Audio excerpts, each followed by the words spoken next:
اعوذ باللہ من الشیطان الرجیم بسم اللہ الرحمن الرحیم۔ السلام علیکم۔ اسلامک انفارمیشن چینل میں آپ سب کو خوش آمدید۔ امید کرتی ہوں آپ سب خیریت سے ہوں گے۔ ہماری پریویوس ویڈیو میں نے آپ کو وضو کی دعاؤں کے بارے میں بتایا اور اس کے ساتھ فرائض کے بارے میں بھی بتایا۔ اس ویڈیو میں آپ کو وضو کی سنتوں کے بارے میں آگاہ کروں گی۔ اس سے پہلے ہمارا چینل سبسکرائب کر دیں اور میں آپ کو بتاتی چلوں اپنی آن لائن اکیڈمی کے بارے میں۔ اگر کوئی بچہ بڑے یا کسی بھی ایج کے کسی بھی عمر کے لوگ جنہوں نے قرآن پاک نہیں پڑھا ہوا، اگر پڑھا بھی ہے تو ٹھیک سے نہیں پڑھا یا پھر پڑھ کر بھول چکے ہیں، چاہے وہ دنیا کے کسی بھی ملک میں ہوں، انہیں قرآن پاک سیکھنے کے لیے کہیں جانے کی ضرورت نہیں۔ گھر بیٹھے ہی وہ آن لائن قرآن پاک قرأت کے ساتھ پڑھ سکتے ہیں۔ ہماری آن لائن اکیڈمی اویلیبل ہے جس میں ہماری ٹیم قرآن پاک کو تجوید و قرأت کے ساتھ پڑھاتی ہے۔ جس نے کانٹیکٹ کرنا ہے پلیز وہ ڈسکرپشن میں دیے گئے لنک پر کلک کریں، ہمیں میل کیجیے گا۔ Thank you. اب میں اپنی ٹاپک کی طرف بڑھتی ہوں۔ وضو کی سنتیں۔ کسی بھی عمل کا کمپلیٹ ثواب ہمیں تب تک نہیں ملتا جب تک ہم اس فریضے کو سنت کے مطابق نہ کریں۔ فار ایگزامپل جیسے کہ نماز فرض ہے، اس کا طریقہ ہمیں سنت کے مطابق ملے گا، ہمیں سنت کے مطابق کرنا ہوگا۔ روزہ فرض ہے، اس کا طریقہ بھی ہمیں سنت سے ہی دیکھنا ہوگا۔ اسی طرح ہم وضو کی سنتوں کی طرف آتے ہیں۔ وضو کی پہلی سنت نیت کرنا۔ وضو پہلے ہمیں بسم اللہ پڑھنا ہے۔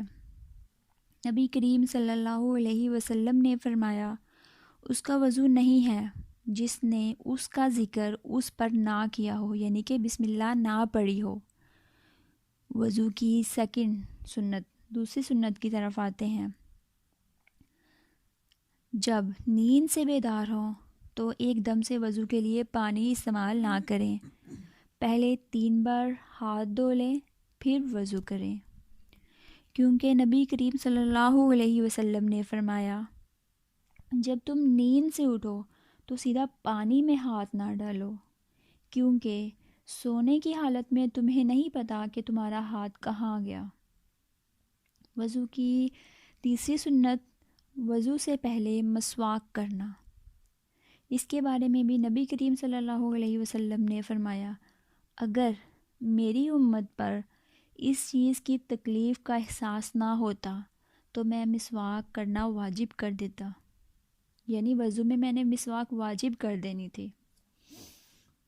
وضو کی چوتھی سنت کلی کرنا۔ نبی کریم صلی اللہ علیہ وسلم فرماتے ہیں، ابو داؤد کی روایت ہے، جب تم سے جو شخص وضو کرے تو کلی کرے تاکہ اس سے کوئی کھائی ہوئی چیز ہو تو باہر نکل آئے۔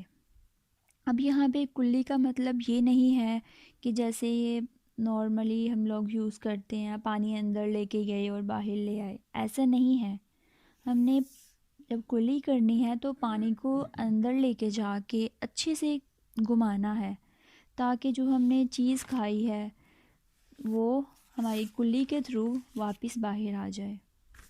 وضو کی پانچویں سنت کی طرف جاتے ہیں، ناک میں پانی ڈالنا۔ کچھ علماء اسے فرائض میں بھی شامل کرتے ہیں۔ پانی لینے کے تعلق سے نبی کریم صلی اللہ علیہ وسلم فرماتے ہیں اور کہتے ہیں ناک میں پانی لینے میں مبالغہ کرو، یعنی بڑھا چڑھا کر لو، سوائے اس کے کہ تم روزے دار ہو، یعنی کہ پانی آپ نے زیادہ سارا ناک میں لے کے جانا ہے، بٹ اگر روزہ ہے تو روزے کی کنڈیشن میں آپ نے آگے تک پانی نہیں لے کے جانا، کیونکہ اس سے خلق میں پانی جانے کا اندیشہ ہوگا۔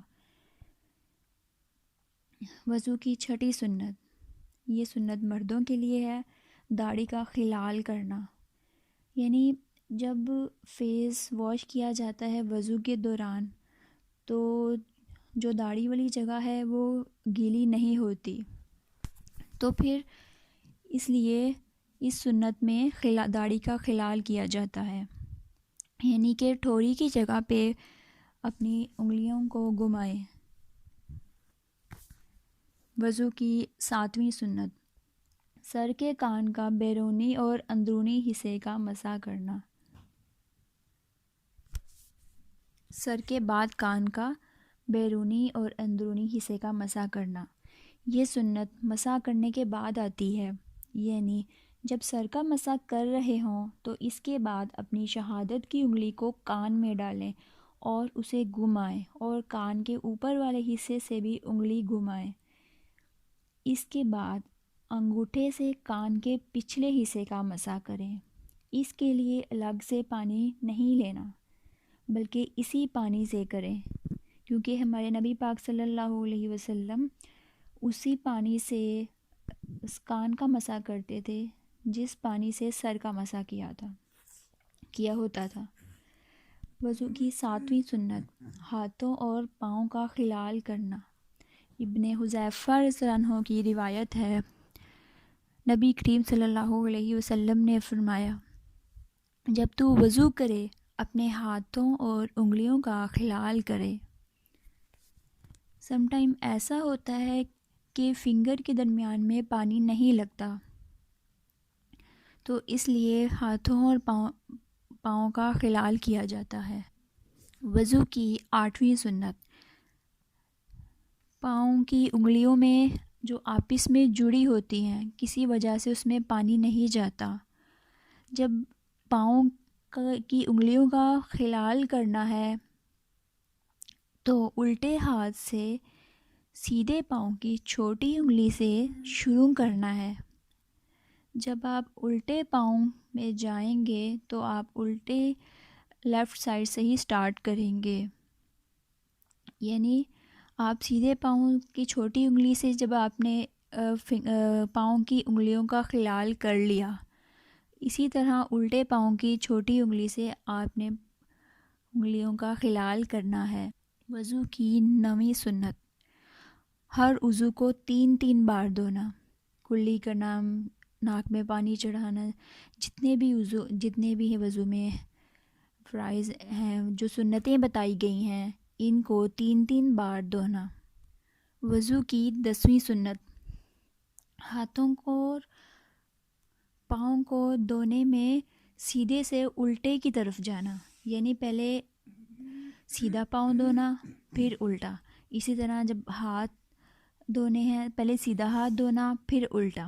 نبی کریم صلی اللہ علیہ وسلم ہر کام سیدھے سے الٹا کرتے تھے، بال جماتے تو سیدھے سے الٹا، ناخن کاٹتے تو سیدھے سے الٹا۔ وضو کی 11ویں سنت، چہرے، ہاتھوں اور پاؤں کے زیادہ سے زیادہ حصے کو وضو میں شامل کرنا، یعنی چہرہ ہمارا جو ٹھوڑی تک ہے جو فرائض میں شامل ہے اس سے زیادہ پانی یوز کرنا، اور جیسے کوہنیوں تک ہاتھ دھونے ہیں تو کوہنیوں سے تھوڑا اوپر تک پانی استعمال کر لینا، یہ بھی سنت میں شامل ہے۔ وضو کی 12ویں سنت، آخر میں دعا پڑھنا۔ بہت سے لوگ ایسے ہیں جنہوں نے وضو میں بہت ساری دعائیں ایڈ کی ہیں جبکہ سنت کے مطابق یہ نہیں ہے۔ وضو کے لاسٹ میں جو دعا پڑھنی ہے میں اپنی پچھلی ویڈیو میں بھی آپ کو بتا چکی ہوں، آپ نے آسمان کی جانب منہ کر کے وہ دعا پڑھنی ہے۔ چلیں اب میں آپ کو نیکسٹ ویڈیو میں وضو کے مکروہات کے بارے میں بتاؤں گی، اور انشاءاللہ میں آپ کو بتاؤں گی کہ وہ کون سی چیزیں ہیں جن سے وضو ٹوٹ جاتا ہے۔ Thank you. آخر میں آپ کو یہ کہنا چاہوں گی پلیز میرے چینل کو لائک اور سبسکرائب کر دیجیے گا۔